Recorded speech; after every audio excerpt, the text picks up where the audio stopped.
আজ শেষ হচ্ছে ডাকসু নির্বাচনের প্রচার। হল ও ক্যাম্পাসে তৎপর রয়েছেন প্রার্থীরা, বিতরণ করছেন লিফলেট, চালিয়ে যাচ্ছেন জনসংযোগ। এদিকে শেষ দিনের প্রচার কার্যক্রমের অংশ হিসেবে কলাভবনের ঐতিহাসিক বটতলা প্রাঙ্গণে শপথ বাক্য পাঠ কর্মসূচির আয়োজন করেছে ছাত্রদল সমর্থিত প্যানেল। এর আগে শনিবার প্রার্থীদের প্রচারণা ছিল হল কেন্দ্রিক। সকালে মোহসেন হলে জনসংযোগ করে ছাত্রদল। সাইবার বুলিং নিয়ে অভিযোগের পাশাপাশি নিরাপদ ক্যাম্পাস করার প্রতিশ্রুতি দেন ভিপি প্রার্থী। আর বিজয় ৭১ হলের প্রচারণা শেষে ছাত্র শিবিরের সাদিক কায়েম জানান, ভোট কেন্দ্র না বাড়ানোয় সমস্যা হতে পারে। পরে চিফ রিটার্নিং অফিসার বলেন, অভিযোগ পাল্টা অভিযোগ আমলে নিয়ে সমাধানের চেষ্টা করা হচ্ছে। মঙ্গলবার ডাকসু নির্বাচনের ভোট গ্রহণ।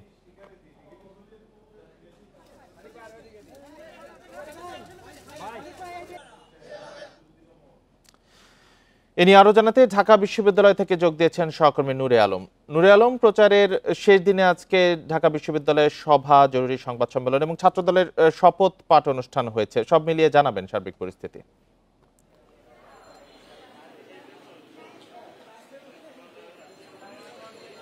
প্রচারণায় জমে উঠেছে ঢাকা বিশ্ববিদ্যালয় ক্যাম্পাস। আমরা দেখছি কলাভবন, কার্জন হল, বিজনেস ফ্যাকাল্টির সামনে প্রার্থীরা প্রচারণা চালাচ্ছেন। আমি এই মুহূর্তে রয়েছে কলাভবনের সামনে। এখানকার চিত্র যদি একটু দেখাই, সকাল থেকে প্রার্থীরা প্রচারণা চালাচ্ছেন। আমরা কয়েকজন প্রার্থীর সাথে এখানে কথা বলবো। প্রথমেই একজন প্রার্থীর সাথে আমরা একটু কথা বলার চেষ্টা করবো। আপনি কি স্বতন্ত্র নির্বাচন করছেন এবং কোন পদপ্রার্থী আপনি? আমি বাংলাদেশ কুয়েত মৈত্রী হল থেকে মৈত্রী শিক্ষার্থী সংসদ প্যানেলে, সেটা একটা সমন্বিত প্যানেল, সেখান থেকে আসলে আমি প্রতিদ্বন্দ্বিতা করছি। আমি এজিএস পদে প্রতিদ্বন্দ্বিতা করছি এবং আমাদের হলে এতদিন যারা হল প্রতিনিধি ছিল এই জুলাই অভ্যুত্থানের পরে এবং যারা হল নিয়ে কাজ করেছে তাদেরকে নিয়ে আমরা একটা সমন্বিত প্যানেল দিয়েছি হলে। সেই প্যানেলেই আমি এজিএস পদপ্রার্থী। শিক্ষার্থীদের রেসপন্স কেমন পাচ্ছে? যেহেতু আমরা হলে এতদিন কাজও করেছি, আমরা শিক্ষার্থীদের ভালো রেসপন্স পাচ্ছি। আমরা যখনই রুমে যাচ্ছি তারা আমাদেরকে সাড়া দিচ্ছে এবং এখন আমরা এখানে এসেছি আজকে যে আপনি কি মৈত্রী হলের, আমরা আপনাকে খুঁজছি, এই ব্যানার নিয়ে আমরা এসেছি অনাবাসিক শিক্ষার্থীদের খুঁজে বের করতে। কারণ তাদের কাছে আসলে আমরা 1-to-1 যে কানেকশন সেটা আমাদের সাথে হয়নি। আমরা অনলাইনে তাদেরকে হয়তো কানেক্ট করেছি, কিন্তু আমরা চাচ্ছিলাম যে তাদেরকে আমাদের কথা বলা, যে আমাদের প্রার্থীরা তাদেরকে জানানো। এই ব্যাপারে আমরা কলাভবনে আছি, আমরা এফবিএস এর সামনে আছি, আমরা সোশ্যাল সায়েন্সের সামনে আছি আর কি মৈত্রী হলের প্রার্থীরা। অসংখ্য ধন্যবাদ। আমরা এখানে দেখছি যে বিভিন্ন প্রার্থীদের হয়েও অনেকে প্রচারণা চালাচ্ছেন। আমরা আরেকজন প্রার্থীর সাথে একটু কথা বলার চেষ্টা করব। আপনি কেমন শিক্ষার্থীদের কাছ থেকে রেসপন্স পাচ্ছেন কেমন? আলহামদুলিল্লাহ, আমি মিনহাজ, ঐক্যবদ্ধ শিক্ষার্থী জোটের পক্ষ থেকে স্বাস্থ্য পরিবেশ সম্পাদক পদপ্রার্থী, ব্যালট নাম্বার 3। যেই পরিমাণ আমরা যেখানেই যাচ্ছি শিক্ষার্থীরা চেয়ে নিচ্ছে যে ভাই এইটাই খুঁজতেছিলাম, আমাদেরকে দেন। যেই পরিমাণ রেসপন্স পাচ্ছি আমরা আশাবাদী ইনশাল্লাহ শিক্ষার্থীদের ম্যান্ডেট নিয়ে আমরা যে ইশতেহার পেশ করেছি সেই এখন প্রতিশ্রুতি পূর্ণ করাটাই আমাদের জন্য সবচেয়ে বড় দায়।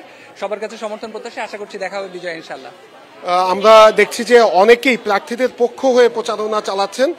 বলা চলে যে নির্বাচনী যে আমেজ, দীর্ঘদিন পর ঢাকা বিশ্ববিদ্যালয়ে যে গণতান্ত্রিক পরিবেশ, সেই গণতান্ত্রিক পরিবেশ পুরোটাই দেখা যাচ্ছে। আমরা একজনের সাথে কথা বলছি।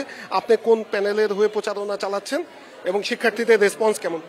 আমরা বাংলাদেশ জাতীয়তাবাদী ছাত্র দলের প্যানেল থেকে প্রচারণা চালাচ্ছি। আসলে এই জুলাই অভ্যুত্থান পরবর্তী নতুন বাংলাদেশে সাধারণ শিক্ষার্থীরা ডাকসু ইলেকশনকে আবেগের মাধ্যমে গ্রহণ করেছে এবং এটা ডাকসু যেই আমাদের করানাচ্ছে, শিক্ষার্থীরা স্বতঃস্ফূর্তভাবে আমাদের থেকে ব্যালট সংগ্রহ করছে তাদের পছন্দের প্রার্থীকে ভোট দেওয়ার জন্য। আমরা প্রত্যাশা রাখি বাংলাদেশের সর্বোচ্চ বিদ্যাপীঠের শিক্ষার্থীরা তাদের পছন্দের নেতৃত্বকে বেছে নেবে এবং তাদেরকে প্রতিনিধিত্ব করার সুযোগ করে দিবে, যাতে করে ঢাকা বিশ্ববিদ্যালয় পূর্বের ন্যায় অধিকতর ভালোভাবে পরিচালিত হয়।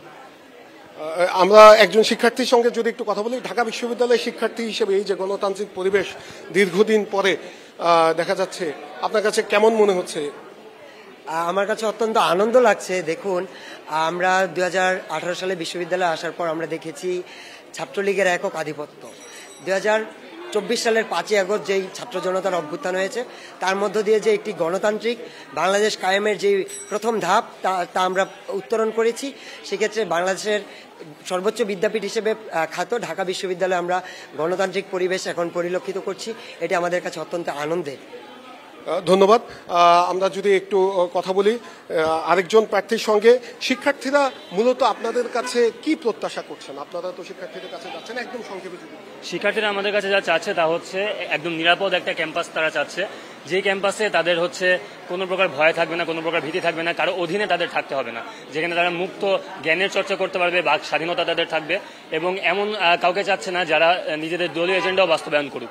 তারা চাচ্ছে এমন কোনো প্রার্থীরাই আসুক যারা শুধুমাত্র ঢাকা বিশ্ববিদ্যালয়ের শিক্ষার্থীদের জন্য কাজ করবে এবং হচ্ছে কোনো দলীয় এজেন্ডা বাস্তবায়নে তারা কাজ করবে না। অসংখ্য ধন্যবাদ। আমরা কথা বলছিলাম আরো কয়েকজন প্রার্থীর সাথে, আমরা একটু কথা বলতে চাই। বলা চলে যে একদম প্রার্থীরা লিফলেট দিচ্ছেন এবং ঢাকা বিশ্ববিদ্যালয়ের সমস্যার সমাধানে তারা কি ভূমিকা রাখতে পারেন সেই ভূমিকার প্রতিশ্রুতি শিক্ষার্থীদের কাছে দিচ্ছেন। আমরা একটু আরেকজন প্রার্থীর সঙ্গে যদি কথা বলি। আপনি তো প্রচারণা চালাচ্ছেন, শিক্ষার্থীরা মূলত আপনাদের কাছে কি চাচ্ছে? শিক্ষার্থীদের যে চাওয়া সেটা হলো তারা একটা শিক্ষার্থী বান্ধব ক্যাম্পাস, যেখানে তারা তাদের মুক্ত চিন্তার বহিঃপ্রকাশ ঘটাতে পারবে এবং কি তাদের যে বেসিক যে নিরাপত্তা, যেমন ক্যাম্পাসকে বহিরাগত মুক্ত করা, দেন হচ্ছে খাবার যে সমস্যাগুলা, খাবার সমস্যা, হলের যে সমস্যা, আবাসিক থাকার যে সমস্যা, এগুলা তারা যদি আমরা নিশ্চিত করতে পারে, আমাদের যে প্রার্থীগুলো আছে আশা করি যে তারা সেই দিকে ঝুঁকবে, যেই প্রার্থীগুলো তাদেরকে এই বিষয়টা নিশ্চিত করতে পারবে। অসংখ্য ধন্যবাদ। আমরা কথা বলছিলাম বেশ কয়েকজন প্রার্থীর সাথে, বিভিন্ন প্যানেলের প্রার্থী, স্বতন্ত্র প্রার্থীদের সঙ্গে কথা বলছিলাম। সবার আসলে একটাই কথা, ঢাকা বিশ্ববিদ্যালয়ের যে সংকটগুলো রয়েছে, আবাসন সংকট, গ্রন্থাগারের সংকট, ক্লাসরুম সংকট, সেই সংকটগুলো দূর করার ক্ষেত্রে তারা মুখ্য ভূমিকা পালন করবেন। বলা চলে যে নির্বাচনে ডাকসু নির্বাচনের পদপ্রার্থীদের সাথে কথা বলে আমাদের সর্বশেষ পরিস্থিতি জানাচ্ছিলেন সহকর্মী নূরে আলম। রাজশাহী বিশ্ববিদ্যালয় কেন্দ্রীয় ছাত্র সংসদ রাকসু নির্বাচনে মনোনয়নপত্র দাখিলের শেষ দিন আজ। সকাল ৯টা থেকে রাকসুর কোষাধ্যক্ষের কার্যালয়ে মনোনয়নপত্র দাখিল শুরু হয়েছে, চলবে বিকেল ৫টা পর্যন্ত। তবে সকাল থেকে মনোনয়নপত্র জমা দিতে তেমন সাড়া দেখা যাচ্ছে না। প্রথম দিন ২৯ জন মনোনয়নপত্র দাখিল করেন। রাকসু সিনেট ছাত্র প্রতিনিধি নির্বাচনে মোট ৪৭৯টি এবং হল সংসদে ৭৬৪ জন মনোনয়নপত্র সংগ্রহ করেছেন। এদিকে রাকসু নির্বাচনে ছাত্রদলের পক্ষ থেকে দুপুরে প্যানেল ঘোষণা করা হয়।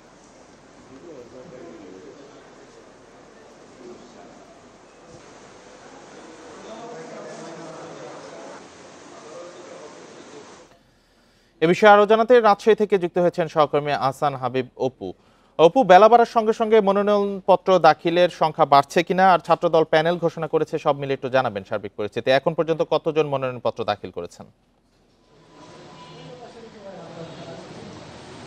রাকসু নির্বাচনকে ঘিরে বেশ আগ্রহের জায়গাটা ছিল। বেশ কয়েকদিন ধরেই আমরা দেখছিলাম শিক্ষার্থীদের মধ্যে বাড়তি উৎসাহ ছিল, বাড়তি উৎসাহ উদ্দীপনার মধ্যে আমরা দেখছি। তবে নির্বাচনের যে মনোনয়নপত্র জমা দেওয়ার আজকে শেষ দিন, কিন্তু এখন পর্যন্ত যেই সংখ্যক মনোনয়নপত্র জমা হওয়ার কথা সেটি দেখতে পাচ্ছি না, যদিও সময় বাড়ার সাথে সাথে এই সংখ্যাটা বাড়ছে। আমরা যেটি তথ্য জানি যে এইখানে মোট যে সংখ্যক প্রার্থী মূলত মনোনয়নপত্র উত্তোলন করেছেন, ৪৭৯ জন মনোনয়নপত্র উত্তোলন করেছেন, তাদের আজকে বিকেল ৫টার মধ্যে মনোনয়নপত্র জমা দেওয়ার কথা। কিন্তু আমরা এখন পর্যন্ত ৪০ জন, এই মুহূর্তে ৪০-৪২ জনের মনোনয়নপত্র জমা দিতে দেখতে পাচ্ছি।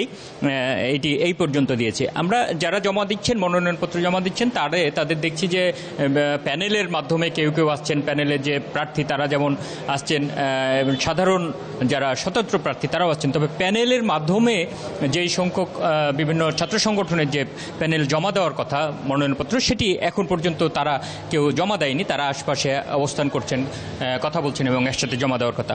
এইখানে প্যানেলের মাধ্যমে মনোনয়নপত্র জমা দেওয়ার জন্য আমরা যেটি দেখতে পাচ্ছি, ২১৪ জন মনোনয়নপত্র উত্তোলন করেছেন। প্যানেলের অধিভুক্ত হয়ে তারা মূলত মনোনয়নপত্র জমা দেবেন। আর এছাড়া ব্যক্তিগতভাবে স্বতন্ত্র প্রার্থী হিসেবে ১৮১ জন মনোনয়নপত্র উত্তোলন করেছেন।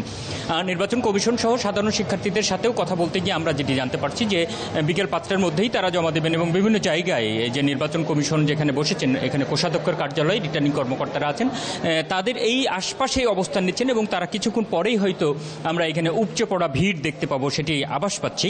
আর কিছুক্ষণ আগে মূলত দুপুরেই ছাত্রদলের পক্ষ থেকে এখানে তাদের নিজস্ব প্যানেল ঘোষণা করা হয়েছে, পূর্ণাঙ্গ প্যানেল। শেখ নুরুদ্দিন আবিরকে ভিপি প্রার্থী এবং নাফিউল ইসলাম জীবন তাকে জিএস প্রার্থী হিসাবে তারা মনোনয়ন দিয়েছেন। এবং এই প্যানেলের অধীনে যারা 23 জন সেটি আছে, এর বাইরে হল শাখাতে যারা প্রার্থী হবেন তাদের নামও তারা চূড়ান্ত করেছেন এরই মধ্যেই।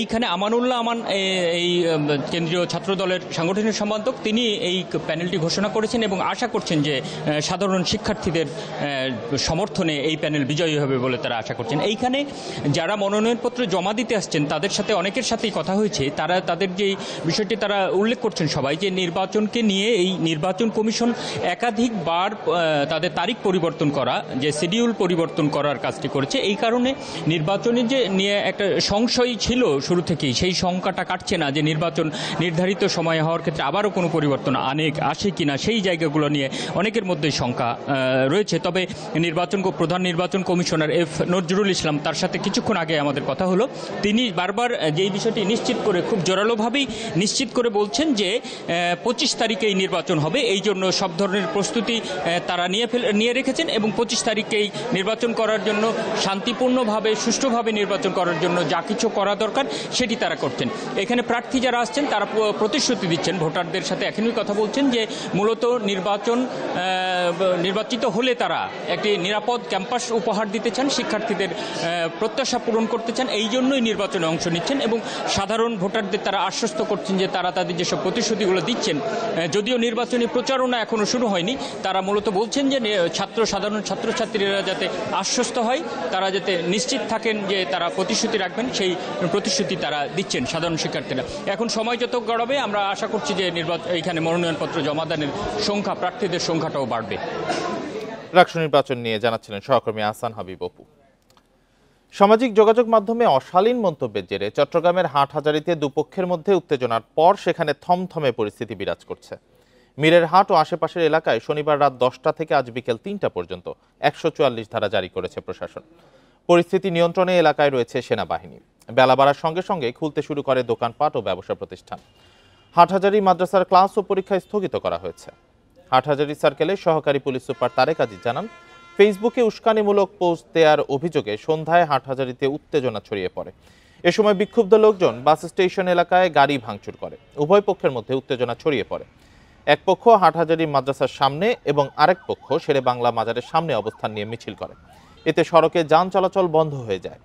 ফেসবুকে পোস্ট দেওয়া ব্যক্তিকে আটক করা হয়েছে বলেও জানায় পুলিশ। তাকে জিজ্ঞাসাবাদ করা হচ্ছে।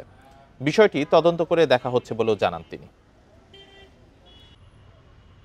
সব পক্ষ তাদের নিজেদের মধ্যে সমঝোতা করে এবং তারা নিজেরা আলোচনার মাধ্যমে, আমরা নিজেরাও আলাপ আলোচনায় থাকবো এবং এটি যাতে আর পরিস্থিতি ভবিষ্যতে খারাপের দিকে না গড়ায় এবং এই পরিস্থিতি এখন যেভাবে স্থিতিশীল আছে এই স্থিতিশীল অবস্থা বজায় থাকে, আমরা সেই চেষ্টাটাই করব। যারা ছাত্রদের এবং এলাকাবাসী সবার সাথে বসে যারা ছিলেন কথাবার্তা বলে আমরা পরিস্থিতি নিয়ন্ত্রণে সক্ষম হই এবং রাত ভোর 5টা পর্যন্ত আমরা আর্মি সহ আমরা টহল দিয়েছি।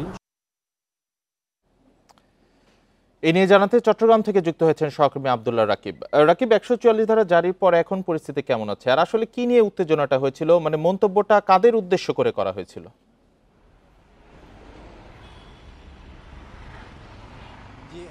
গতকাল রাতের যে উত্তেজনা দুই পক্ষের, অর্থাৎ সুন্নিপন্থী এবং কওমিপন্থী মতবাদের যারা বিশ্বাসী তাদের মধ্যে আসলে এই সংঘাত শুরু হয় এবং সেটি রাতের ঘটনার পরে পরিস্থিতি নিয়ন্ত্রণে প্রশাসন 144 ধারা জারি করে, যেটি বিকাল 3টা পর্যন্ত বলবৎ থাকবে বলে জানিয়েছে উপজেলা প্রশাসন। এখন পর্যন্ত 144 ধারা জারির পরে যে পরিস্থিতি আমরা সকাল থেকে দেখছি সেটি স্বাভাবিকই বলতে পারি এবং স্থানীয় প্রশাসন, বিশেষ করে পুলিশ এবং উপজেলা নির্বাহী প্রশাসন, তারাও বলছে পরিস্থিতি গতকালকের তুলনায় অনেক বেশি উন্নতির দিকে এবং যারা স্থানীয় অধিবাসী রয়েছে তারাও বলছেন যে তাদের যে স্বাভাবিক জীবনযাত্রা সেটি আসলে চলমান রয়েছে। তবে সভা সমাবেশের মতো কোনো পরিস্থিতি এখানে কোনো পক্ষই গতকালকের পরে এখন পর্যন্ত করেনি। কিছুক্ষণ পরে একটি পক্ষের অর্থাৎ সুন্নিপন্থী যারা রয়েছে তাদের একটি সংবাদ সম্মেলন রয়েছে, পরবর্তীতে যারা কওমিপন্থী তাদের রয়েছে এবং বিকাল 4টায় সব পক্ষকে নিয়ে একটি বৈঠকের কথা রয়েছে এবং সেই বৈঠক থেকে আসলে একটি সমাধান বেরিয়ে আসবে। তবে 144 ধারার যেটি বহাল বা বাড়ানোর সময় বৃদ্ধি করার সেই বিষয়ে প্রশাসন বলছে সেই পরিস্থিতির দিকে হয়তো বা নেই, তারা সেটি পুনর্বহাল করবে না। আমরা যেটি জানি গতকালকে আসলে যে জুলুস ছিল, জশ্নে জুলুস ঈদে মিলাদুন নবী, সেই ঈদে মিলাদুন নবীকে কেন্দ্র করে সেই জশ্নে জুলুসের একটি গাড়ি অর্থাৎ ফটিকছড়িতে যাচ্ছিল। সেই গাড়িতে যাওয়ার সময় সেই গাড়ি ভরে একজন কিশোর বলা চলে, বা সে একটি অশালীন অঙ্গিভঙ্গি করে একটি ছবি ফেসবুকের যোগাযোগ মাধ্যমে দেয়। সেটি আসলে যাদেরকে উদ্দেশ্য করে, অর্থাৎ হাটহাজারীতে যে কওমিপন্থীদের বড় মাদ্রাসাটি রয়েছে সেই মাদ্রাসার প্রতি ইঙ্গিত করে এবং সিকি মাদ্রাসাটি দেখিয়ে এই ছবিটি দেওয়া হয় বলে অভিযোগ করা হয়, এবং পরবর্তীতে এটিকে ঘিরে ফেসবুকে উত্তেজনা তৈরি হয়। সেই ফেসবুক পোস্টটি ছড়িয়ে পড়ে। পরবর্তীতে আসলে উভয় পক্ষ আসলে একটি উত্তেজনাকর পরিস্থিতি তৈরি হয়, কারণ এই হাটহাজারী মাদ্রাসার সামনের যে সড়ক, সেই সড়ক দিয়ে হচ্ছে ফটিকছড়িতে বা জুলুসের যে গাড়ি, সেই গাড়ি বহরগুলো যেতে হয়। ফলে দুই পক্ষের মধ্যে উত্তেজনা তৈরি হয়। উভয় পক্ষের মধ্যে আসলে ধাওয়া পাল্টা ধাওয়া, ইট পাটকেল নিক্ষেপ হয়। পরবর্তীতে বাস স্ট্যান্ডে বাস ভাঙচুরের ঘটনা ঘটে এবং সেটিকে কেন্দ্র করে আসলে এই উত্তেজনাকর পরিস্থিতি। পরবর্তীতে পুলিশ ঘটনাটি নিয়ন্ত্রণ করতে না পারলেও পরবর্তীতে সেনাবাহিনী আসে। সেনাবাহিনী এসে রাতের দিকে আসলে 2টার দিকে আসলে এই পরিস্থিতি নিয়ন্ত্রণ করে এবং পরবর্তীতে এখানকার এলাকার যে পরিস্থিতি সেটি অনেকটাই স্বাভাবিক হয়েছে এবং উদ্ভূত যে পরিস্থিতি তৈরি হয়েছে সেই পরিস্থিতির কারণে জানমালের ক্ষয়ক্ষতি কমানোর জন্য আসলে এই 144 ধারা প্রশাসন জারি করে এবং এর পরবর্তী পরিস্থিতি এখন পর্যন্ত যেটি বলা চলে একেবারেই শান্ত রয়েছে সার্বিক পরিবেশ এবং দুপক্ষই সহনশীল অবস্থায় রয়েছে। হাটহাজারীর সার্বিক পরিস্থিতি নিয়ে জানাচ্ছিলেন সহকর্মী আব্দুল্লাহ রাকিব। রাজবাড়ীর গোয়ালন্দ দরবার শরীফে পুলিশের উপর হামলা মামলায় 5 জনকে গ্রেপ্তার করেছে পুলিশ। রাতে বিভিন্ন স্থান থেকে তাদের গ্রেপ্তার করা হয়। গ্রেপ্তারের বিষয়টি নিশ্চিত করেছে গোয়ালন্দ ঘাট থানার ওসি রাকিবুল ইসলাম। এর আগে শনিবার দরবার শরীফে পুলিশের উপর হামলার ঘটনায় অজ্ঞাত 3,500 জনকে আসামি করে মামলা করেন গোয়ালন্দ ঘাট থানার এসআই সেলিম। শুক্রবার দুপুরে তৌহিদি জনতার ব্যানারে মিছিল নিয়ে নুরুল পাগলার বাড়ি ও দরবার শরীফে হামলার ঘটনা ঘটে। এক পর্যায়ে কবর থেকে তুলে নুরুল পাগলার মরদেহ পুড়িয়ে ফেলা হয়। এ সময় পুলিশের উপর হামলার ঘটনাও ঘটে। পরে সেনাবাহিনী ও র্যাব ঘটনাস্থলে গিয়ে পরিস্থিতি নিয়ন্ত্রণে আনে।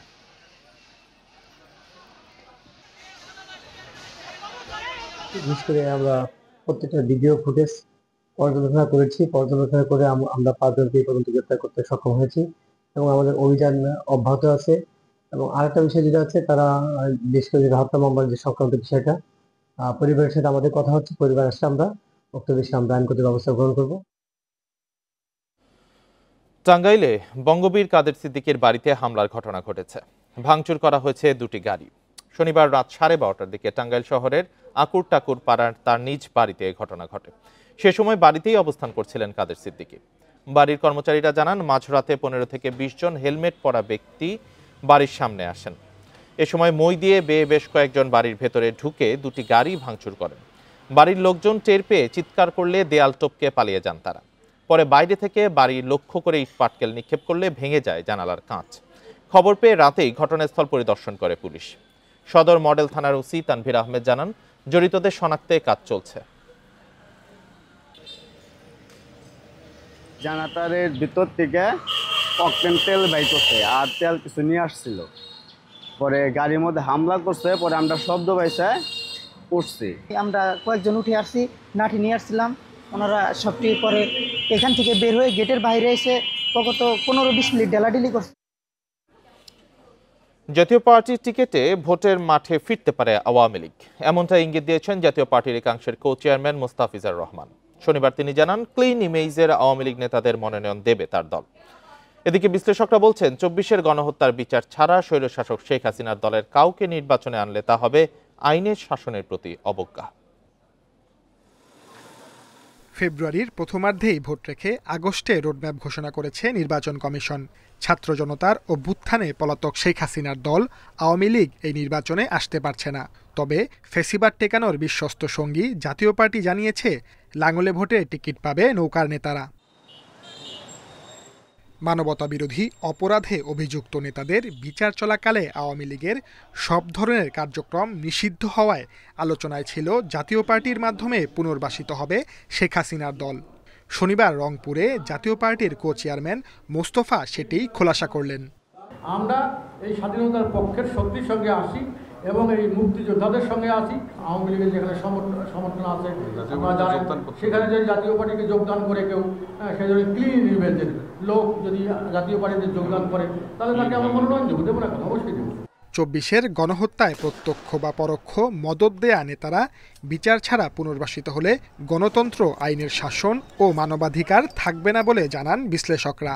যে কোনো দলের মধ্য দিয়েই হোক না কেন, যারা 24-এর গণহত্যাকারী তারা বিচার ছাড়া পুনর্বাসিত হওয়া গণতন্ত্র, আইনের শাসন ও মানবাধিকারের প্রতি এক রকমের বৃদ্ধাঙ্গুলি দেখানো হবে। জাপার উপর ভর দিয়ে তারা ফিরে আসতে পারে, তাহলে আমি বলবো এটার দায় ভার সম্পূর্ণভাবে এই বিচার বিভাগ এবং সরকারের উপর।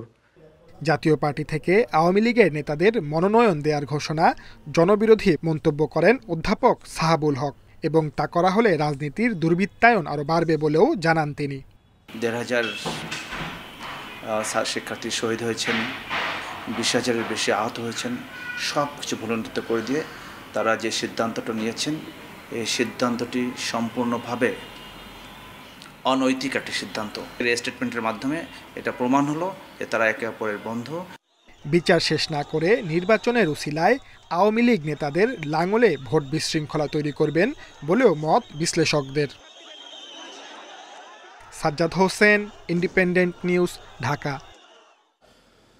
টাঙ্গাইলের বাসাইলে একই স্থানে মুক্তিযোদ্ধা ও ছাত্র সমাজ সমাবেশ ডাকায় 144 ধারা জারি করেছে প্রশাসন। ভোর 6টা থেকে শুরু হওয়া 144 ধারা বহাল থাকবে সন্ধ্যা 6:30 পর্যন্ত। শনিবার রাতে উপজেলা নির্বাহী কর্মকর্তা মোসাম্মদ আকলিমা বেগম এ আদেশ জারি করেন। রোববার বিকেল 3টায় উপজেলা কেন্দ্রীয় শহীদ মিনার চত্বরে মুক্তিযোদ্ধা সমাবেশ ডাকে কাদেরিয়া বাহিনী। একই সময়ে সেখানে ছাত্র সমাজ ব্যানারে কর্মসূচি ঘোষণা করে ছাত্ররা। একই জায়গায় দুই সমাবেশ ঘিরে অপ্রীতিকর ঘটনা এড়াতে 144 ধারা জারি করে প্রশাসন। বাসাইল থানার ওসি জালাল উদ্দিন জানান, ওই এলাকায় অতিরিক্ত পুলিশ মোতায়েনের পাশাপাশি থাকবে সেনাবাহিনীর টহল টিম।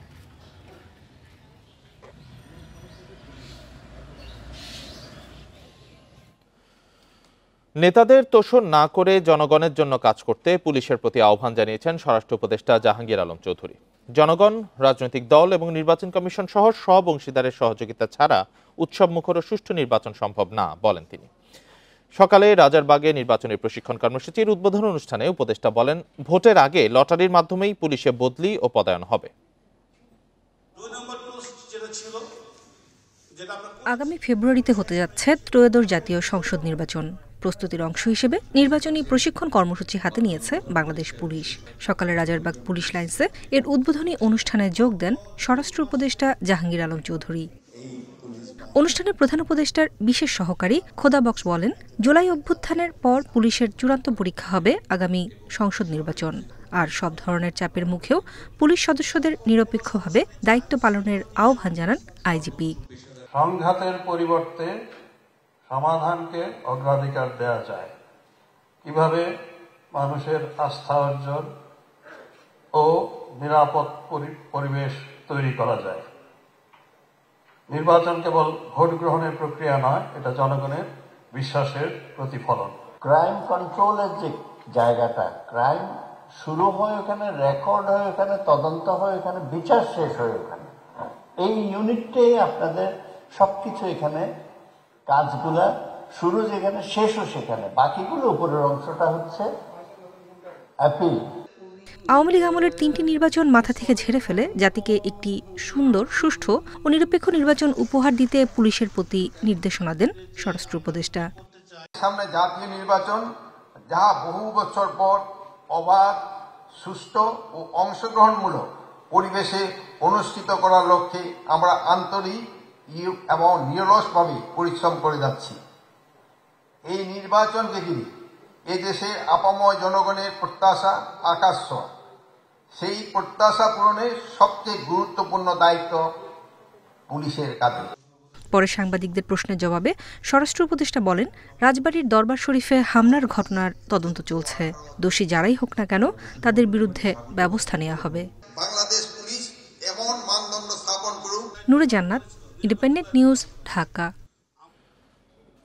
ছাত্র জনতার অভ্যুত্থানে শেখ হাসিনা সরকারের পতনের পর ভারত বাংলাদেশ সম্পর্কে টানাপোড়েন বাড়ছেই। গুজব, কৌশলগত আলোচনার নামে ঢাকা বিরোধী প্রচারণা উস্কাচ্ছে দেশটি। শনিবার দিল্লিতে দিনব্যাপী এক সেমিনারে বাংলাদেশ নিয়ে বিভ্রান্তিকর তথ্য তুলে ধরে পলাতক সরকারের অনুসারী বিশ্লেষকেরা। তাদের মধ্যে সরকারের ফেরত আসার নির্দেশ অমান্য করা রাষ্ট্রদূত হারুন আল রশিদও ছিলেন। ছাত্র জনতার অভ্যুত্থানে স্বৈরশাসক শেখ হাসিনার পতনের দিন থেকেই বিক্ষুব্ধ প্রতিবেশী ভারত। সংখ্যালঘু নির্যাতনের মতো স্পর্শকাতর বিষয় ছড়ায় বিভ্রান্তি। হামলা হয় ত্রিপুরায় বাংলাদেশের উপহাই কমিশনে। কলকাতায় পালিয়ে দেশবিরোধী কার্যক্রম চালাচ্ছে আওয়ামী লীগের নেতা ও স্বৈরশাসকের সুবিধাভোগী সরকারি কর্মকর্তারা। শনিবার দিল্লিতে পরিবর্তিত পরিস্থিতিতে ভারত বাংলাদেশের সম্পর্ক নিয়ে গ্লোবাল স্ট্র্যাটেজিক অ্যান্ড ডিফেন্স নিউজের সেমিনারে যোগ দেয় পতিত আওয়ামী লীগ সরকারের সুবিধাভোগী সাংবাদিক সৈয়দ বদরুল আহসান, লেখক ড আবুল হাসনাত মিল্টন, মরক্কো সাবেক রাষ্ট্রদূত মোহাম্মদ হারুন আল রশিদ। ভারতের বাংলাদেশ বিরোধী কৌশলগত প্রচারণা দুই দেশের সম্পর্কে প্রভাব ফেলতে পারে বলে মনে করেন রাজনৈতিক বিশ্লেষকরা। সবচেয়ে ক্লোজেস্ট নেইবার বাংলাদেশ, তার অন্যান্য যারা নেইবার আছে তাদের কারোর সাথেই তার সম্পর্ক খুব বেশি ভালো না। অতীত ইতিহাসে আমরা দেখেছি বিভিন্ন দেশ থেকে back out India, go back India এই ধরনের ক্যাম্পেইন আমরা নেপাল এবং মালদ্বীপসে দেখেছি। পাকিস্তানের সাথে যুদ্ধে জড়াতে হয়েছে। সুতরাং এটা ইন্ডিয়ার স্বার্থে খুব জরুরি যে বাংলাদেশের মতো একটা নেইবারকে বিনা কারণে না ঘাটানো। আওয়ামী লীগ ও তাদের সহযোগী জাতীয় পার্টিকে ব্যবহার করে আসন্ন নির্বাচন বানচালে ভারতের ইন্ধন দেখছেন বিশ্লেষকরা। আওয়ামী লীগের সব নেতা কিন্তু দেশ থেকে হয়তো পালিয়ে গেল, কর্মীরা তো পালায় নাই, তার ছোট ছোট নেতা যারা আছে স্থানীয় পর্যায়ে তারা তো পালায় নাই। সুতরাং তারা তাদের অস্তিত্ব রক্ষার স্বার্থে তারা যদি জাতীয় পার্টির মাধ্যমে নির্বাচনে অংশগ্রহণ করে, এটা আমি মনে করি যে এটা অস্বাভাবিক কিছু না। ভারতের সঙ্গে বাংলাদেশের সম্পর্ক এগিয়ে রাখতে দুই দেশের মানুষের মধ্যে যোগাযোগ বাড়ানোয় গুরুত্ব দিচ্ছেন বিশ্লেষকরা। মাহফুজার রহমান মিলন, ইন্ডিপেন্ডেন্ট নিউজ, ঢাকা। লেখক, বুদ্ধিজীবী ও রাজনীতিবিদ বদরুদ্দিন উমর মারা গেছেন। সকাল 10টায় রাজধানীর একটি হাসপাতালে বার্ধক্যজনিত জটিলতায় মারা যান তিনি। তার বয়স হয়েছিল 94 বছর। তার মৃত্যুতে শোক জানিয়েছেন প্রধান উপদেষ্টা অধ্যাপক মোহাম্মদ ইউনূস। বদরুদ্দিন উমর শেখ হাসিনার মামলায় গুরুত্বপূর্ণ সাক্ষী ছিলেন। প্রয়োজনে তার দিয়ে যাওয়া জবানবন্দি ট্রাইব্যুনালে উপস্থাপন হবে জানিয়েছে প্রসিকিউশন। ছিলেন বামপন্থী রাজনীতিবিদ, অনেকেই তাকে মানতেন তাত্ত্বিক নেতা হিসেবে। রাজনৈতিক পরিচয় ছাপিয়ে তিনি একজন লেখক, গবেষক ও বুদ্ধিজীবী। দেশের রাজনৈতিক পট পরিবর্তন সহ নানা গুরুত্বপূর্ণ মুহূর্তে তিনি দক্ষ বিশ্লেষকের ভূমিকায় অবতীর্ণ হয়েছেন। স্বজনেরা জানান, সকালে শারীরিক অবস্থার অবনতি হলে তাকে একটি বেসরকারি হাসপাতালে নেওয়া হয়। সেখানে চিকিৎসকরা তাকে মৃত ঘোষণা করেন। তার মৃত্যুতে হাসপাতালে ছুটে আসেন রাজনৈতিক ব্যক্তিত্ব, ভক্ত ও স্বজনেরা।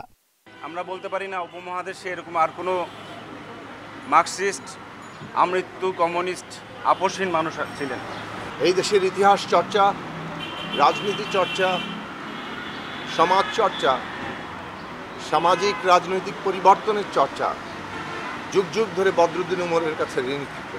সম্প্রতি ইন্ডিপেন্ডেন্ট টেলিভিশনকে দেয়া এক সাক্ষাৎকারে তিনি তুলে ধরেন দেশের ইতিহাস, স্মৃতিচারণ করেন নানা ঘটনার। পাকিস্তানের দিকে তাড়িয়ে দিয়ে তারা দুধে ভাতে থাকবে বা সেখানে দেশ থেকে নানা রকম নির্যাতন, শোষণ চলে যাবে, সেরকম কিছুই 71 সালের পরে বাংলাদেশ আমলে দেখা গেল না। সোমবার সকাল 10টায় সর্বস্তরের শ্রদ্ধা জানানোর জন্য তার মরদেহ কেন্দ্রীয় শহীদ মিনারে নেওয়া হবে। সেখানে জানাজা শেষে জুরাইন কবরস্থানে তাকে দাফন করা হবে বলে জানান স্বজনরা। আগামীকাল সকাল 10টায় কেন্দ্রীয় শহীদ মিনারে কমরেড বদরুদ্দিন উমরকে সেখানে রাখা হবে। আমরা তার প্রতি সেখানে গভীর শ্রদ্ধা, শেষ শ্রদ্ধা এবং লাল সালাম আমরা জানাতে চাই এবং তারপরে তাকে দুপুরে তাকে দাফন করা হবে জুরাইন গোরস্থানে। ঢাকা বিশ্ববিদ্যালয়ের শিক্ষক হিসেবে পেশা জীবন শুরু করেন বদরুদ্দিন উমর। বামধারার রাজনীতিতে যুক্ত হয়ে পূর্ব বাংলা কমিউনিস্ট পার্টির কেন্দ্রীয় কমিটির সদস্যও ছিলেন তিনি। 2003 সালে জাতীয় মুক্তি কাউন্সিলের প্রতিষ্ঠাতা সভাপতি হন উমর। এবছর তাকে স্বাধীনতা পুরস্কার দেয় অন্তর্বর্তী সরকার। তবে আজীবন কোনো পদক গ্রহণ না করা বদরুদ্দিন উমর এই পুরস্কার নিতেও অস্বীকৃতি জানান। রেজওয়ানুল হক, ইন্ডিপেন্ডেন্ট নিউজ, ঢাকা। জাহাঙ্গীরনগর বিশ্ববিদ্যালয়ের কেন্দ্রীয় শিক্ষার্থী সংসদ জাকসু নির্বাচনে সম্প্রীতির ঐক্য প্যানেলে ভিপি প্রার্থী অমর্ত্য রায়ের প্রার্থিতা বাতিলের ঘটনায় ক্ষোভ জানিয়েছেন অন্যান্য প্রার্থীরা। তাদের অভিযোগ, অমর্ত্য রায়কে চূড়ান্ত ভোটার ও প্রার্থী তালিকায় রাখার পরও শেষ মুহূর্তে এভাবে প্রার্থিতা বাতিল নির্বাচন বানচালের ষড়যন্ত্রের অংশ। নিয়মিত ছাত্রত্ব না থাকায় সম্প্রীতির ঐক্য প্যানেলের ভিপি প্রার্থী অমর্ত্য রায়কে অনিয়মিত শিক্ষার্থী হিসেবে রায় দেয় জাহাঙ্গীরনগর বিশ্ববিদ্যালয় সিন্ডিকেট। শনিবার কমিশন থেকে বিজ্ঞপ্তি দিয়ে তার প্রার্থিতা বাতিলের কথা জানানো হয়। হঠাৎ করে তার প্রার্থিতা বাতিলের ঘটনায় ক্ষুব্ধ সম্প্রীতির ঐক্য প্যানেলের অন্য প্রার্থীরা। বিষয়টি নির্বাচন কমিশনের গাফিলতি দাবি করে এ বিষয়ে উপাচার্যের হস্তক্ষেপ চান তারা। যেহেতু নির্বাচন কমিশনের নানান কর্মকাণ্ডে অন্যান্য সকল প্যানেলের অনেক প্রার্থী আসলে ক্ষুব্ধ, তো আমরা সকলের সঙ্গে কথা বলবো যে আসলে অমর্ত্য রায় প্রসঙ্গে অনেকেই আমাদের সঙ্গে একাত্মতা পোষণ করেছেন এবং তারাও আমাদের সঙ্গে একসঙ্গে থাকতে চেয়েছেন। যে কোনো উদ্যোগে আমরা সকলের সঙ্গে কথা বলবো। এদিকে প্রচারণার শেষের দিকে এসে হুট করে অমর্ত্য রায়ের প্রার্থিতা এভাবে বাতিলের ঘটনায় ক্ষোভ জানিয়েছেন অনেক প্রার্থী। বিষয়টিকে নির্বাচন বানচালের ষড়যন্ত্র হিসেবে দেখছেন কেউ কেউ। নির্বাচন কমিশন কারো স্বার্থ হাসিল করার জন্য অতি চালাকি আমাদের সাথে করেছে। এইরকম নির্বাচন কমিশন যদি এইভাবে তার কাজ চলমান রাখে, এইভাবে যদি করতে থাকে, তাহলে আমাদেরকে আগামী 11 তারিখের যে জাকসু ইলেকশন, সেই জাকসু ইলেকশন নিয়ে আমাদেরকে ভিন্নভাবে ভাবতে হবে। নির্বাচন কমিশন আসলে যে প্রসিডিওরের মধ্য দিয়ে আমাদের প্রার্থিতা দিয়েছে, সেখানে কি প্রথমেই ধরা পড়া উচিত নয় যে একজন ব্যক্তি ইনভ্যালিড কিনা, এবং তারপর তারা চূড়ান্ত একটা প্রার্থিতার তালিকা প্রকাশ করেছে, সেখানেও তারা এত বড় ভুলটা নাকি নোটিস করেন। যেহেতু নির্বাচনের আর অল্প কিছুদিন রয়েছে, বিশ্ববিদ্যালয় প্রশাসন কি একটি ডিজাইনের মাধ্যমে একটি ইস্যুকে সামনে ক্রিয়েট করে আসলে জাকসু বানচালে কোনো পাইতারা করছে কিনা, এটি নিয়ে কিন্তু শিক্ষার্থীদের মাঝে হতাশা, দ্বিধাগ্রস্ততা কাজ করছে। 33 বছর পর আগামী 11 সেপ্টেম্বর হতে যাচ্ছে জাকসু নির্বাচন। 9 সেপ্টেম্বর রাত 12টা পর্যন্ত প্রচারণা চালাতে পারবেন প্রার্থীরা। Independent news. ছেলে হত্যায় জড়িতদের ফাঁসি চেয়ে ট্রাইব্যুনালে সাক্ষ্য দিয়েছেন চানখারপুলে গুলিতে নিহত শহীদ আনাসের মা। এ মামলায় আজ সাক্ষ্য দিচ্ছেন আরও 3 জন। আন্দোলনে যোগ দেওয়ার আগে ছেলের লিখে আসা চিঠি আদালতে পড়ে শোনান শহীদ আনাসের মা। এ সময় কান্নায় ভেঙে পড়েন তিনি। বলেন, সাবেক ডিএমপি কমিশনার হাবিবুর রহমানের নির্দেশে 5ই আগস্ট চানখারপুলে তার ছেলে সহ আন্দোলনকারীদের লক্ষ্য করে গুলি ছোড়ে পুলিশ কনস্টেবল সুজন, নাসিরুল ও ইমাজ হোসেন। সেখানে এডিসি আখতার সহ ঊর্ধ্বতন কর্মকর্তারা উপস্থিত ছিলেন। আনাস হত্যায় শেখ হাসিনা, ওবায়দুল কাদের, সাবেক আইজিপি মামুন সহ দায়ীদের ফাঁসির দাবি করেন তিনি। এদিকে রংপুরে আবু সাইদ হত্যা মামলায় ট্রাইব্যুনাল 2-এ চলছে সাক্ষ্য গ্রহণ ও জেরা। আবু সাইদ হত্যার ঘটনা সরাসরি সম্প্রচার করা সাংবাদিক মইনুল হককে জেরা করেন আসামি পক্ষের আইনজীবীরা। কে কে গুলি করেছে, কিভাবে শহীদ হয়েছে, তার বন্ধুদের কাছ থেকে উনি এটা জেনেছেন এবং লাশ নিয়ে উনি বাড়িতে এসেছেন শহীদি মর্যাদায়, অর্থাৎ গোসল না করিয়ে রক্তাক্ত পোশাক পরিহিত অবস্থায় দাফন করেছেন। সাবেক প্রধানমন্ত্রী, সাবেক স্বরাষ্ট্রমন্ত্রী, সাবেক সেতুমন্ত্রী ওবায়দুল কাদের, সাবেক আইজিপি এবং তৎকালীন এখানে পুলিশের যারা কর্মরত ছিলেন, ডিএমপি কমিশনার, উপকমিশনার, সেখানকার একজন ইন্সপেক্টর এবং 3 জন যারা সরাসরি গুলি করেছে কনস্টেবল, তাদের নাম উনি উল্লেখ করেছেন। যেমন পাবনা 1 সংসদীয় আসন পুনর্বহালের দাবিতে 2 ঘন্টা ঢাকা পাবনা মহাসড়ক অবরোধ করেন পাবনার বেড়া উপজেলার বাসিন্দারা। সকাল 10টা থেকে দুপুর 12টা পর্যন্ত বেড়ার সিএনবি মোড়ে বিক্ষোভ করে টায়ার জ্বালিয়ে স্লোগান দেন অবরোধকারীরা। তারা জানান, বেড়া উপজেলাকে আলাদা করে পাবনা 1 আসনের সঙ্গে যুক্ত করা হয়েছে, কিন্তু বেড়া উপজেলার জনগণ ব্যবসা বাণিজ্য সহ নানা কারণে সাঁথিয়ার সঙ্গে যুক্ত। এদিকে হোমনা মেঘনাকে কুমিল্লা 2 আসনে পুনর্বহালের দাবিতে মহাসড়কে মানববন্ধন ও বিক্ষোভ করেন স্থানীয়রা। এ সময় বিক্ষোভকারীরা ঢাকা চট্টগ্রাম মহাসড়ক অবরোধের চেষ্টা করলে আইন শৃঙ্খলা বাহিনী তাদের ছত্রভঙ্গ করে দেয়। এছাড়া বাগেরহাটের 4টি সংসদীয় আসন পুনর্বহালের দাবিতে আগামীকাল সকাল সন্ধ্যা হরতাল সহ 5 দিনের কঠোর কর্মসূচি ঘোষণা করেছে সর্বদলীয় সম্মিলিত কমিটি। আমরা হোমনা মেঘনা আসন চাই, আমরা দাউদকান্দি থাকতে চাই না, আমাদের দাউদকান্দির দরকার নাই। নির্বাচন কমিশন তাদের আইন নিজেরাই লঙ্ঘন করেছে। তাদের আইনে বলা আছে প্রশাসনিক বিন্যাস, আঞ্চলিক অখণ্ডতা বজায় রাখার কথা তারা বলেছেন। এই 2টি বিষয়কে তারা লঙ্ঘন করেছে। 16 বছর পর আবারও প্রাথমিকের বৃত্তি পরীক্ষা চালু হচ্ছে। এর মাধ্যমে শিক্ষার্থীদের মেধার বিকাশ ঘটবে জানিয়ে প্রাথমিক ও গণশিক্ষা উপদেষ্টা বলেছেন, বৃত্তির মাধ্যমে শিক্ষার্থীদের সহায়তা করতে চায় সরকার। সকালে আগামীকালের বিশ্ব সাক্ষরতা দিবস উপলক্ষে সচিবালয়ে এক সংবাদ সম্মেলনে এসব কথা জানান উপদেষ্টা ডাক্তার বিধান রঞ্জন রায় পোদ্দার। তিনি বলেন, প্রাথমিক বিদ্যালয়ের বর্তমানে 180 দিন ক্লাস হয়। শিক্ষা ক্যালেন্ডারের ছুটি কমিয়ে ক্লাস সংখ্যা বাড়ানোর পরিকল্পনা রয়েছে সরকারের। এক প্রশ্নের জবাবে উপদেষ্টা জানান, এই মাসের শেষে বা আগামী মাসের শুরুতে 150টি উপজেলার সরকারি প্রাথমিক বিদ্যালয়ে মিড ডে মিল চালু হবে। পরিসংখ্যান ব্যুরোর তথ্য বলছে দেশের 22.1% জনগোষ্ঠী এখনো নিরক্ষর, যারা কখনো স্কুলে ভর্তি হয়নি বা প্রাথমিক বিদ্যালয় থেকে ঝরে পড়েছে। বিশ্বজুড়ে 8 সেপ্টেম্বর জাতিসংঘ ঘোষিত বিশ্ব সাক্ষরতা দিবস পালিত হয়। ঝরে পড়ার হার বাড়ছে, মূল কারণটা অর্থনৈতিক। ফলে আমরা যদি বৃত্তির মাধ্যমে তাদের কিছু আর্থিক প্রণোদনা দিতে পারি, তাহলে হয়তো তাদের হাই স্কুলে পড়া চালিয়ে যাওয়াটা অনেকটা সহজ হবে। এইসব বিবেচনা থেকে আমরা বৃত্তি চালু করতে যাচ্ছি। ইংরেজি টোফেল, আইএলটিএস এর মতো আরবি ভাষায় দক্ষতা অর্জনের জন্য প্রথমবারের মতো আত্তানাল আরবি কোর্স চালু হয়েছে বাংলাদেশে। এই কোর্সটি সম্পন্ন করলে মধ্যপ্রাচ্য সহ 30টি দেশের ইসলামিক বিশ্ববিদ্যালয়ে ভর্তি হতে পারবে শিক্ষার্থীরা।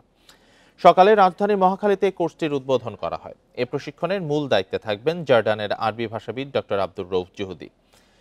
কোর্সটিতে আরবি ভাষায় বিশেষ দক্ষতা অর্জনের জন্য লিসেনিং, রিডিং, রাইটিং, স্পিকিং বিষয়ে বিশেষভাবে প্রশিক্ষণ দেওয়া হবে। কোর্স সংশ্লিষ্টরা জানান, মিশরের আল এজাহার বিশ্ববিদ্যালয়ে পড়তে গেলে আরবি ভাষার উপর 2 বছরের একটা কোর্স করতে হয়। আত্তানাল কোর্সটি করা থাকলে শিক্ষার্থীদের আর 2 বছরের কোর্সটি করতে হবে না। এই কোর্সটি বাংলাদেশে আরবি শিক্ষায় একটি নতুন মানদণ্ড স্থাপন করবে। এছাড়া যেসব শ্রমিক আরবের বিভিন্ন দেশে যাবেন তারা যাতে আরবি ভাষা শিখতে পারেন তার ব্যবস্থা করবেন বলে জানায় ইলানুর এডিফিকেশন। আত্তানালের সার্টিফিকেটটা তারা নিলে পরে তারা ওরা এসে সেই 2 বছর আর তাদের লাগবে না। তারা যে কোনো দেশের আপনার আরব কান্ট্রির 30টা দেশেরও বেশি তারা ইউনিভার্সিটিগুলোতে তারা এই সার্টিফিকেশন নিয়ে তারা ভর্তি হতে পারবে। এবং আমাদের এখানে এই আত্তানালের 4টা দক্ষতার উপর বিশেষ করে এই পুরো পরীক্ষাটা সাজানো হয়েছে। এবং সার্টিফিকেশনের জন্য আমাদের এই যে প্রোগ্রামটা, সেই প্রোগ্রামটার মাধ্যমে আমরা চাই যারা এখন আরব দেশগুলোতে যাবে তারা এরকম ভাষা শেখে এবং সার্টিফিকেশন নিয়ে যাবে এবং তারা কর্মক্ষেত্রে প্রতিষ্ঠিত হতে পারবে এবং অনেক রেমিটেন্স মেনিফোল্ড আমাদের জন্য বেড়ে যাবে।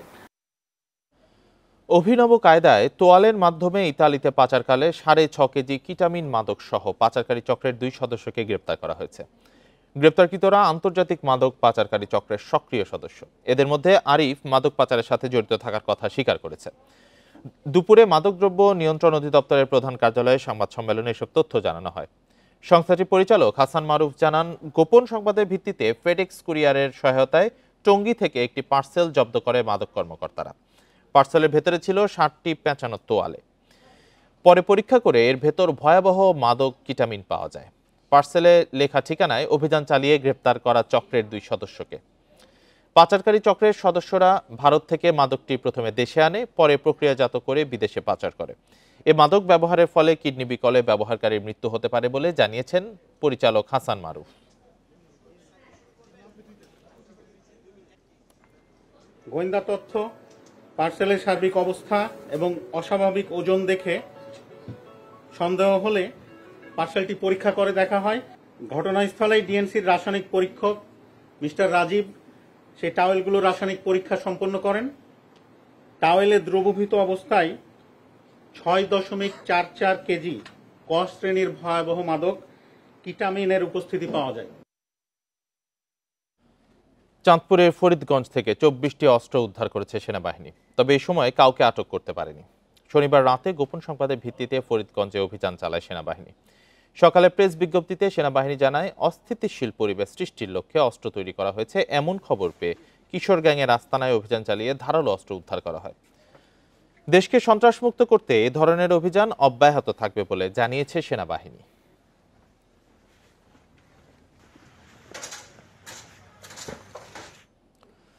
সেন্ট মার্টিন দ্বীপে আগুন নিয়ন্ত্রণে নেই সরকারি কোনো ব্যবস্থা। এমনকি দ্বীপের বেশিরভাগ রিসোর্ট হোটেলে অগ্নি নির্বাপন ব্যবস্থা না থাকায় ঝুঁকিতে পর্যটকরা। এতে দুর্ঘটনার শঙ্কায় থাকতে হয় এলাকাবাসী ও পর্যটন ব্যবসায়ীদের। সীমিত পরিসরে দ্বীপে ফায়ার সার্ভিসের একটি ইউনিট স্থাপনের দাবি তাদের। বাংলাদেশের মূল ভূখণ্ড থেকে বিচ্ছিন্ন দ্বীপ সেন্ট মার্টিন। চলতি বছরের জানুয়ারিতে সেন্ট মার্টিন দ্বীপের 2টি রিসোর্টে আগুনে পুড়ে ছাই হয়ে যায় সবকিছুই। এরপরে দ্বীপে অগ্নি নির্বাপন ব্যবস্থা নিয়ে ওঠে প্রশ্ন।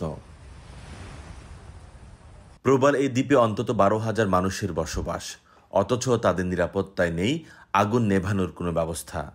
সমুদ্রবেষ্টিত এই দ্বীপে অগ্নি নির্বাপন ব্যবস্থা চালু করা সহজ বলছেন দ্বীপবাসী। যে পরিমাণ আগুন এটা আসলে ওই হাতে ম্যানুয়ালভাবে নিবানো সম্ভব না, অর্থাৎ পুরা ছাই হয়েছে তারপরেই।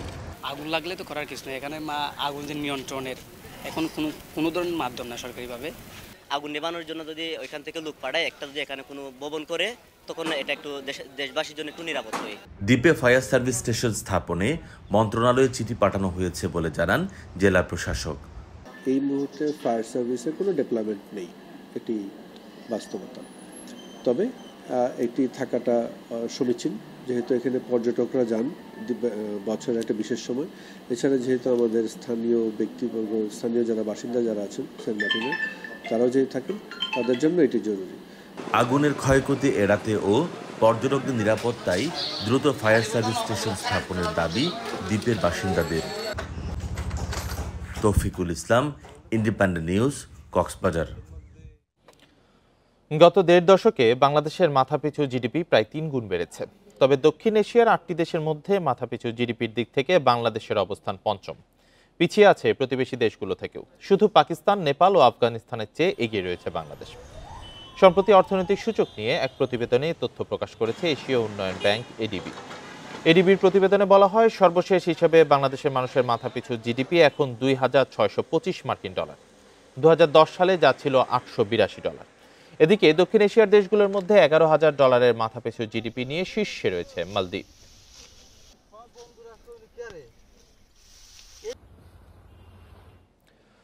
গত আগস্ট মাসে দেশের সার্বিক মূল্যস্ফীতি কমেছে, তবে জুলাই মাসের তুলনায় আগস্টে বেড়েছে খাদ্য মূল্যস্ফীতি। রোববার বাংলাদেশ পরিসংখ্যান ব্যুরো বিবিএস এ তথ্য জানিয়েছে। বিবিএস এর সবশেষ তথ্য বলছে, আগস্ট মাসে দেশের সার্বিক মূল্যস্ফীতি 0.26% কমে 8.29% হয়েছে। গত জুলাই মাসে যেটি ছিল 8.55%। তবে অস্বস্তি বেড়েছে খাদ্য মূল্যস্ফীতিতে। আগস্ট মাসে খাদ্য মূল্যস্ফীতি 0.04% বেড়ে দাঁড়িয়েছে 7.60%। জুলাই মাসে যেটি ছিল 7.56%। এদিকে জুলাই মাসে সার্বিক খাদ্য বহির্ভূত মূল্যস্ফীতি 9.38% থাকলেও আগস্ট মাসে সেটি কমে 8.90% দাঁড়িয়েছে, কমেছে 0.48%।